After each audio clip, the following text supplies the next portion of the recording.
Xiaomi's SU7 is in the making. Newly leaked promo photos shows the EV flaunting an azure blue interior and a peculiar camera on the B pillar, possibly for facial recognition.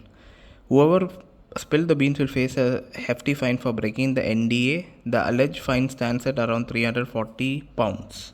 The sleek saloon boasts of a 101 kilowatt battery for a claimed 800 km on the CLTC range and a dual motor 495 kV drivetrain in the top trim.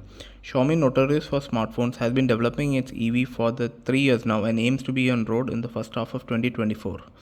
The Xiaomi CEO Li Jun said that I came into car building to win, declared in the recent interview, emphasizing the company's commitment with over 3,400 engineers and a whopping 1.4 billion investment in R&D.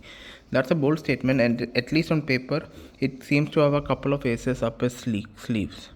The SUV7 is positioned as a more affordable rival to the Porsche Taycan or the Tesla Model S.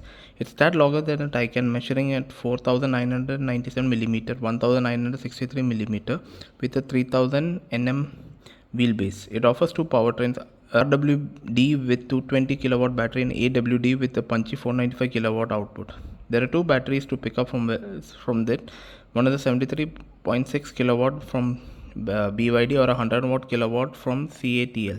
The former offers a decent 668 km range, while the latter pushes it up to 800.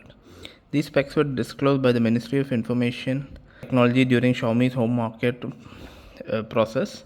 The SU7 is built on BAIC's off-road vehicle factory in Beijing, already undergoing trial production, with test vehicles hitting the road. Performance test is being conducted in December, showing that Xiaomi is very serious about this vehicle. Hope it's priced right, which is expected that the top trim might be under £34,000, which will still be the cheapest you will find for the battery of this size.